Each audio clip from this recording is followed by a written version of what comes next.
नमस्ते भाई। कल एसएससी सीएचएसएल 2024 की आंसर की आ गई। सीएचएसएल का पेपर इन्होंने पूरा करवा लिया था 11 तारीख को और हफ्ते भर के भीतर आंसर की आ गई। टोटल 36 शिफ्ट में आपका पेपर हुआ है और हर शिफ्ट में हर सब्जेक्ट के 25-25 क्वेश्चन पूछे गए।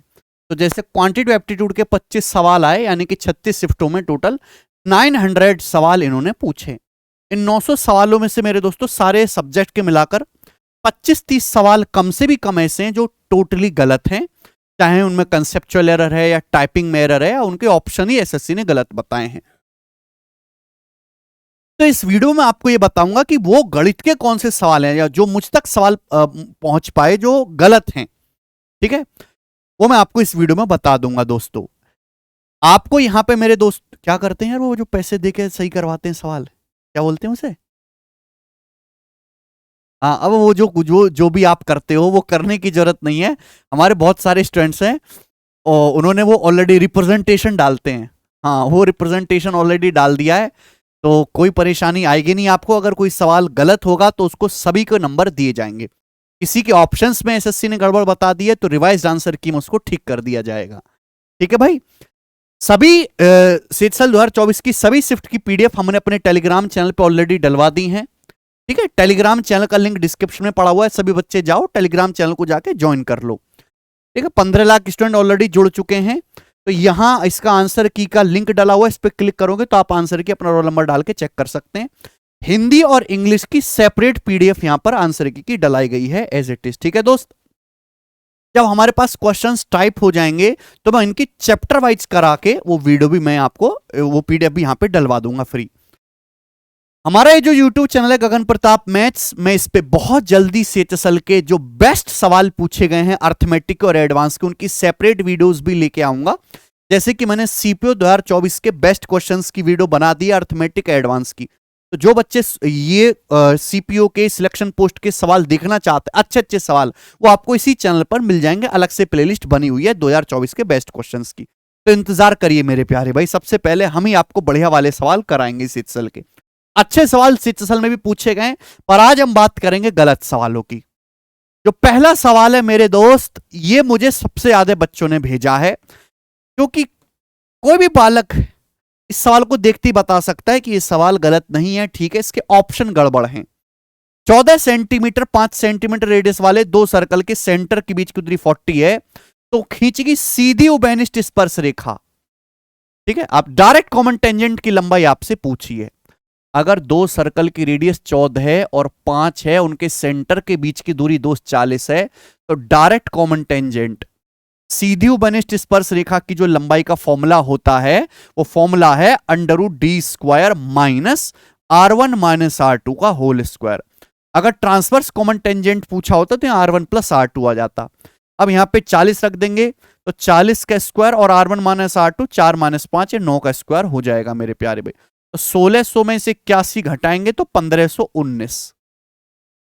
ठीक है, तो 1519 का अंडरूट, यानी कि सवाल का जो सही आंसर है चौथा ऑप्शन होना चाहिए था। उन्होंने गलती से 40 सेंटीमीटर बता दिया है।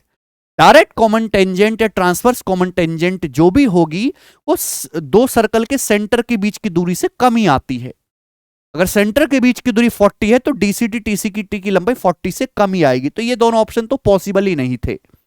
ठीक है, तो ये सवाल टोटली ऑप्शन रॉन्ग है, रिवाइज्ड आंसर की में ठीक हो जाएगा। ये वाला सवाल देखिए मेरे दोस्तों, राजू जी का सवाल है, बताओ। राजू के पास 11,000 रुपए, नया लैपटॉप खरीदने के लिए हर सप्ताह 5,000 रुपए की बचत करना शुरू करते हैं। मेहनती आदमी है, प्राइवेट जॉब भी कर रहे हैं, तैयारी भी साथ साथ कर रहे हैं, तो लैपटॉप चाहिए। 11,000 रुपए ऑलरेडी पड़े हुए हैं, हर सप्ताह 5,000 बचाते हैं। उसी समय रमेश जी के पास 60,000 रुपए हैं और वह अपनी कला कक्षा के लिए सामग्री पर हर सप्ताह 2,000 खर्च करना शुरू करते हैं। कला है उनके अंदर, ठीक है, तिलगुजा बने हुए घूमते हैं बाल खड़े करके, हर हफ्ता 2,000 का खर्चा आता है। क्या कोई ऐसा सप्ताह होगा जब उनके पास समान धनराशि होगी? क्या कोई ऐसा सप्ताह होगा? हाँ हाँ हाँ, नहीं, ये कह रहा है। चलो दोस्तों, वैसे तो मैं आपको सॉल्व करके बता देता हूं, लेकिन जो इसने आंसर बताया अगर आप इसको चेक भी करोगे तो ये डाटा ठीक नहीं बैठ रहा। हमें अमाउंट बराबर करना है। देखो, रमेश के पास 11,000 रुपए हैं, रमेश जी के पास 60,000 रुपए हैं। तो दोनों के बीच गैप कितने का? 11,000 60,000 में 49,000 का गैप है, 49,000 का। अगर ये गैप बराबर हो जाए मेरे प्यारे बच्चों तो उनका अमाउंट भी सेम हो जाएगा। बताओ, राजू जी हर हफ्ते 5,000 रुपए बचा रहे हैं और रमेश जी हर हफ्ते 2,000 रुपए क्या कर रहे हैं? खर्च, यानी कि माइनस में चले जा रहे हैं। तो एक हफ्ते में इनके अमाउंट में कितने का डिफरेंस आता है? 7,000 का। हर हफ्ते दोनों के अमाउंट में 7,000 रुपए का डिफरेंस आता है। तो 49,000 रुपीज का डिफरेंस आने के लिए कितना हफ्ता लगेगा? बटे 7,000 करेंगे, 7 वीक का टाइम लगेगा, 7 वीक्स का। एकदम खतरनाक मेथड है भाई, ये होता है इस तरह सवालों को करने का तरीका। आप में से 99% बच्चों ने एक्स मान के सवाल किया होगा। एक्स की 32 बना दो और फूंक दो, समझे? 7 हफ्ते बाद जी हां इनकी धनराशि बराबर हो जाएगी, आंसर है। 7 हफ्ते बाद अगर आप चेक भी करो कि अगर राजू के पास 11,000 रुपए हैं, हर हफ्ते 5,000 रुपए बचा रहे हैं, तो 7 हफ्ते में 35,000 रुपए बचा लेंगे, तो 7 हफ्तों के बाद अमाउंट कितना हो जाएगा? 46,000 हो जाएगा, हो जाएगा। और ये कौन है? रमेश। रमेश जी के पास 60,000 रुपए हैं, रमेश हर हफ्ते 2,000 रुपए खर्च कर रहे हैं, तो 7 हफ्तों में 14,000 खर्च कर देंगे। 60 में से 14,000 खर्च कर देंगे तो 7 हफ्ते के बाद 46,000 बचेगा। तो देखो दोनों का अमाउंट सेम हो गया, धनराशि बराबर होगी कि नहीं? तो सही आंसर हो जाएगा हाँ जी, 7 हफ्ते के बाद, ना कि ये ऑप्शन गलत है। सवाल ठीक है और अच्छा सवाल है। ये बताओ 8वां ज्योमेट्री का क्वेश्चन। भाई इस बार ज्योमेट्री और मेंसुरेशन का बड़ा बोलबाला रहा पेपर में। 7-7 8-8 सवाल एक शिफ्ट से ज्योमेट्री मेंसुरेशन से मिलाकर। सर्कल के 3-3 सवाल एक ही उसमें हैं। तो जिसने ज्योमेट्री मेंसुरेशन पढ़ी है वो फायदे में रहा है। एक समकोण त्रिभुज एबीसी इस प्रकार है कि एंगल बीएसी 90 है।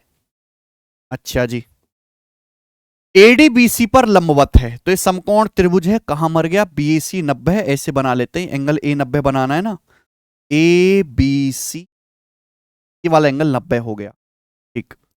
एडीबीसी पर परपेंडिकुलर है, तो एडी जो है बीसी पर ये परपेंडिकुलर मैंने बना दिया, एडी। यदि ट्राइंगल एबीसी का एरिया 63 है, पूरे ट्राइंगल का एरिया 63 है, एसीडी का एरिया 7 है, एसीडी का एरिया 7 है, तो छोटा वाला बना लेते हैं ना, सी ऊपर कर लेते हैं, ये पी नीचे। एसीडी का एरिया 7 सेंटीमीटर स्क्वायर है, पूरे बड़े ट्राइंगल का। एबीसी का 63 है। एसी की लंबाई 5 सेंटीमीटर है, एसी की लंबाई 5 सेंटीमीटर है, 5। आपसे पूछा है बीसी की लंबाई क्या होगी? बीसी की लंबाई आपसे पूछी है, देख रहे हो बेटे? क्या आप देख पा रहे हो? पहली बात तो मेरे प्यारे भाई, यह सवाल ही गड़बड़ है, सवाल का डाटा यहां पर ठीक बैठता ही नहीं है। आपसे सवाल में बीसी पूछा है, बीसी, बीसी है ना।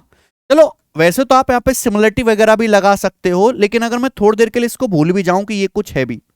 एसी कितना दिया बेटे? 5 सेंटीमीटर। ट्राइंगल का एरिया कितना है? 63। समकोण त्रिभुज का एरिया क्या होता है? 1/2, 90 डिग्री बनाने वाली साइड की गुणा, तो 5 गुणा ये क्या है? एबी। एबी कितना आ जाएगा आपका? एबी आ जाएगा 63 दूनी 126/5।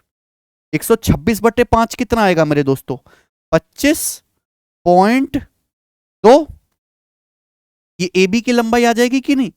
अगर समकोण त्रिभुज का एरिया क्या होता है? 1/2 है भाई, 90 डिग्री बनाने वाली साइड की गुणा 1/2, 5 गुणा भी, तो 63 दूनी 126/5 या फिर 252/10, 25.2, यानी कि ये 25.2 आ गया। ये 5 सेंटीमीटर है। बीसी, तो बीसी हाइपोटेनस है, जाहिर सी बात है हाइपोटेनस जो होगा टांगों से बड़ा होगा, इन दोनों लेग से बड़ा होगा। अब ये 25.2 है तो हाइपोटेनस 15 कैसे हो सकता है? It is not possible. तो यहां पे डाटा एरर है ना, यहां इस सवाल में डाटा एरर है, या फिर उन्होंने पूछा गलत चीज है, ठीक है, रॉन्ग डाटा, डाटा गलत सेट किया हुआ है। तो सभी को इसके नंबर मिलने चाहिए फ्री के, ठीक है, कोई परेशानी नहीं है, रिप्रेजेंटेशन डल ही गया है। अगला ये सवाल देखेंगे, 7 centimetre direct common tangent transverse common tangent के सवाल लगभग हर शिफ्ट में सीटसल की पूछे गए थे, लगभग हर शिफ्ट में। 7-5 सेंटीमीटर रेडियस वाले दो सर्कल के बीच की दूरी 15 है, इन सर्कलों की अनुप्रस्थ उभयनिष्ठ स्पर्श रेखा direct common tangent. Transverse common tangent होता त्रियक उभयनिष्ठ स्पर्श रेखा, तो आपसे यहां पे डीसीटी पूछा है, डीसीटी, ठीक है। रेडियस आपको दी है 7-5, ये रेडियस आपको दी है, और ये सेंटर के बीच की दूरी, अभी फॉर्मूला मैंने आपको बताया ही। तो क्या आ जाएगा बेटा, √15² माइनस R1 माइनस R2 का whole square. R1 minus R2 होगा 7 माइनस 5 2 का होल स्क्वायर। तो 225 में से 4 घटाएंगे तो √221 आंसर आना चाहिए था, √221।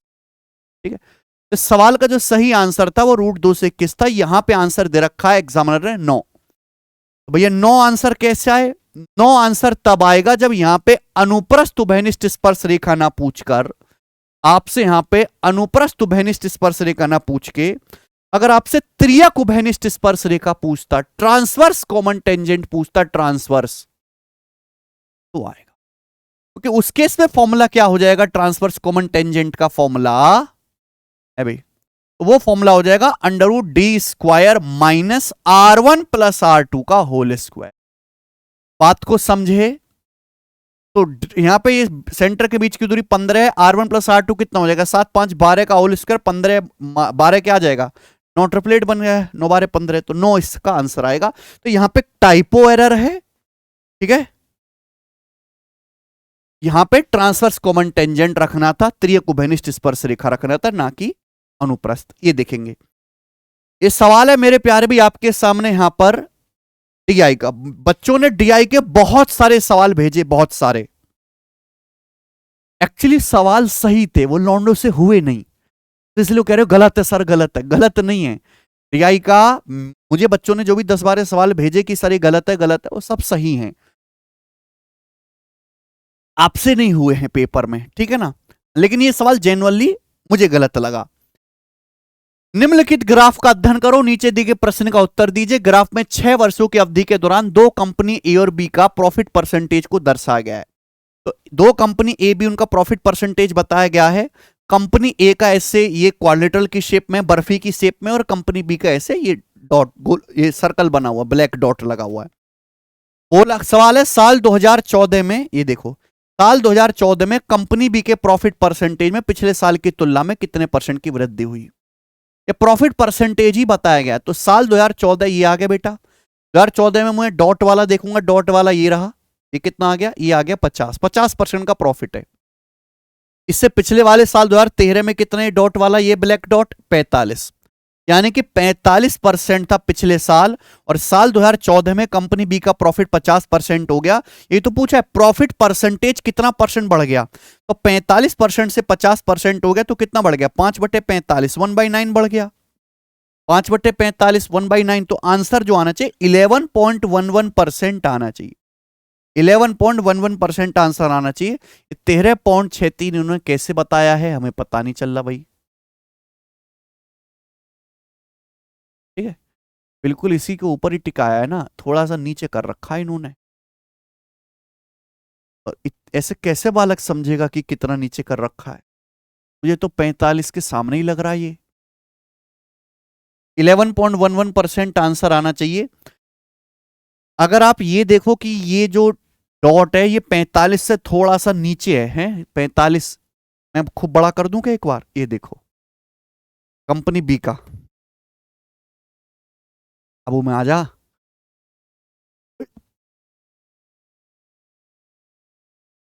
ये देखो तो ज्यादा जम्बूरा हो गया। यहां देखो, अगर आप देखोगे तो कंपनी बी का 2014 में ये है, ये बिल्कुल 50 के ऊपर टिका हुआ है, 50 के ऊपर।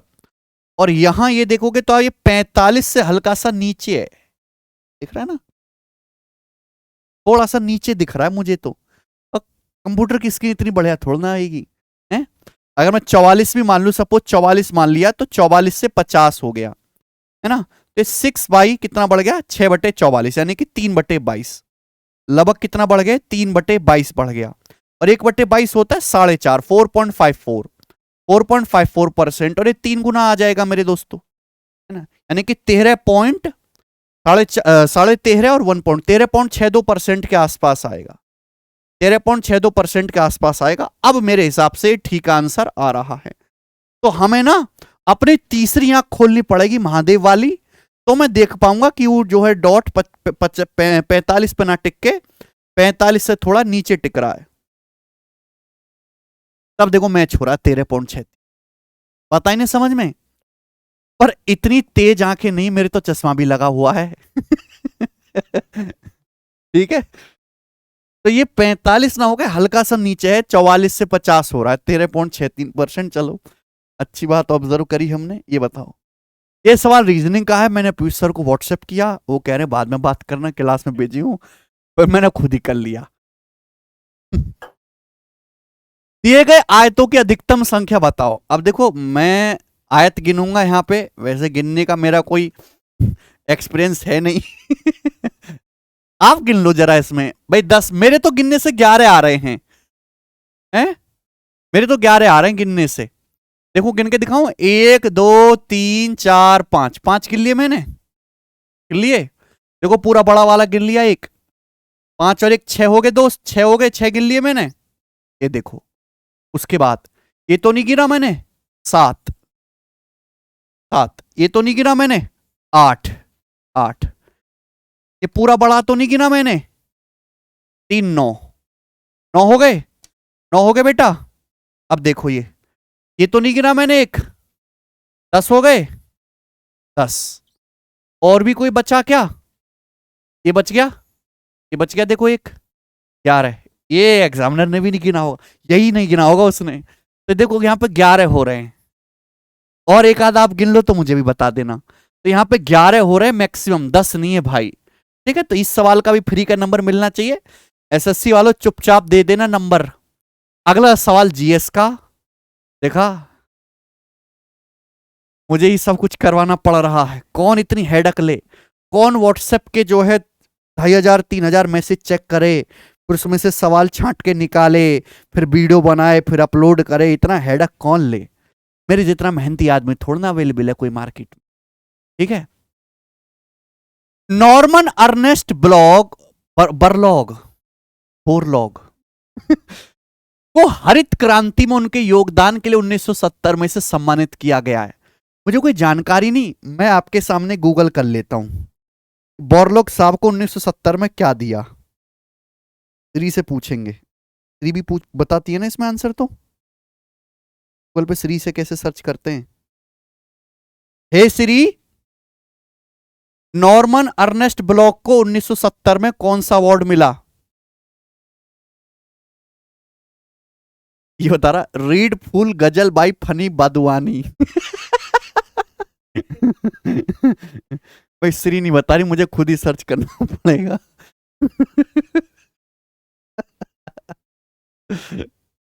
Norman Ernest Borlaug 1970 award. अभी मैंने देखा था, मैं भूल गया बताने में।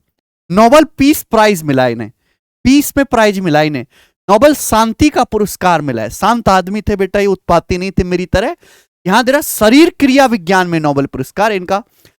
Nobel prize in physiology, physiology में इनकी कोई एक्सपर्टीज नहीं थी, है ना। तो इन्हें नोबेल पीस प्राइज मिला है, काफी पीस फैलाते थे ये 1970 में। तो इसके भी सबको नंबर फ्री के मिलने चाहिए। ठीक है, चलो आगे चलूं। ये सवाल देखो, ये भी जीएस का सवाल है। इंग्लिश के सवाल मैंने जानबूझ के नहीं लिए, ठीक है। इंग्लिश में भी कुछ गलत है, 5-6 सवाल। चाऊ नहीं है, छऊ। छऊ निम्न में से किस राज्य का लोकप्रिय नृत्य है? तो छऊ किस राज्य का है ये मैंने पढ़ा, तो उड़ीसा का निकला, वेस्ट बंगाल का। गुजरात में तो छऊ का कोई लेना देना ही नहीं है। Chhau dance which state, Chhau West Bengal का है। छऊ वेस्ट बंगाल का फेमस है, हमारे पश्चिम बंगाल का, है ना। तो गुजरात का तो मेरे दोस्तों कोई लेना देना है ही नहीं छऊ से। तो this is completely wrong question, मतलब इसके ऑप्शंस गलत हैं। ठीक है बच्चे, तो ये सवाल 1 2 3 4 5 6 7 8, ये 8-9 क्वेश्चन है जो रॉन्ग है। और भी सवाल मिल सकते हैं। हाँ, कुछ सवाल ऐसे भी हैं जो बच्चों ने मुझे बार बार भेजे कि सर गलत है, और वो सही है वाकई में। जैसे कि ये वाला सवाल देखो, मैंने सॉल्व करके देखा पर्सनली। MN 36 MT 36 NT 48, यानी कि आपके पास एक आइसोसेलेस ट्राइंगल है MNT। अब यहां पे MN 36 MT 36 NT 48, this is isosceles triangle. ये है प्यारे बच्चे। अब पूछा क्या है? त्रिभुज MNT की भुजा MT का शीर्ष लंब। त्रिभुज MNT की साइड एम एन टी की साइड, ये एम टी का मेरे दोस्तों आपको ये परपेंडिकुलर बताना था, ये बताना था दोस्त, अरे ये बताना था यू है। तुम लोग का निकाल ले, बार बार तुम लोग निकाल लोगे एनटी पे, एमटी का बताना है, कैसे निकलेगा? तो भाई पहले आप इसका एरिया निकालो, 36 36 48 एरिया निकालना है। देखो अगर यहां से एरिया निकालोगे लेंदी होगा, तो 12 से कट रहा है ना, 12 से कट रहा है 3 3 4, तो 3 3 4 का एरिया निकालो, केवल 3 3 4 का एरिया निकालो, निकाल सकते हैं 3 3 4 का एरिया। ये 3 है परपेंडिकुलर डालेंगे तो 4 का आधा 2 2 हो जाएगा।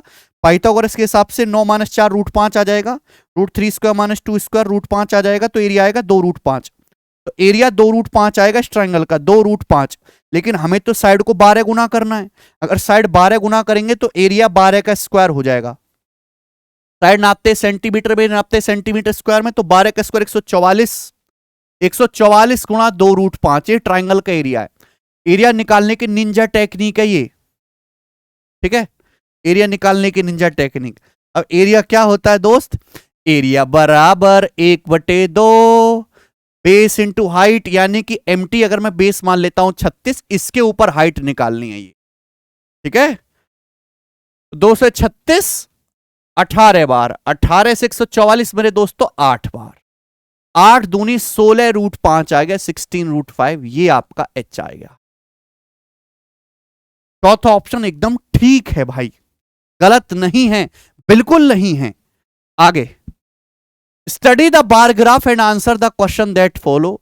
इस बार ग्राफ को स्टडी करो और बताओ कितने स्टूडेंट के मार्क्स एवरेज से कम है। How many student obtain less than the average marks of the class. बहुत सारे बच्चों ने सवाल भेजा, सवाल एकदम ठीक है। इसका जो एवरेज आएगा जब आप निकालोगे डेविएशन से 140 से ज्यादा आएगा, तो 140 से कम लाने वाले 8 2 10 3 13 14, 14 स्टूडेंट है, 14 ही आंसर है, ठीक है। तो इस सवाल में कोई एरर नहीं थी जो आप हमें बार बार भेज रहे हो। इस सवाल है त्रिकोणमिति का, गलत कहें कि सही कहें, इंग्लिश में तो ठीक लिखा हुआ, लेकिन हिंदी में थीटा बराबर 15/17 है, जबकि साइन थीटा होना चाहिए यहां पर, ठीक है ना। लेकिन इससे आपको नंबर मिलेगा नहीं, इंग्लिश में ठीक लिखा हुआ था, क्योंकि ये सवाल में कोई प्रॉब्लम नहीं।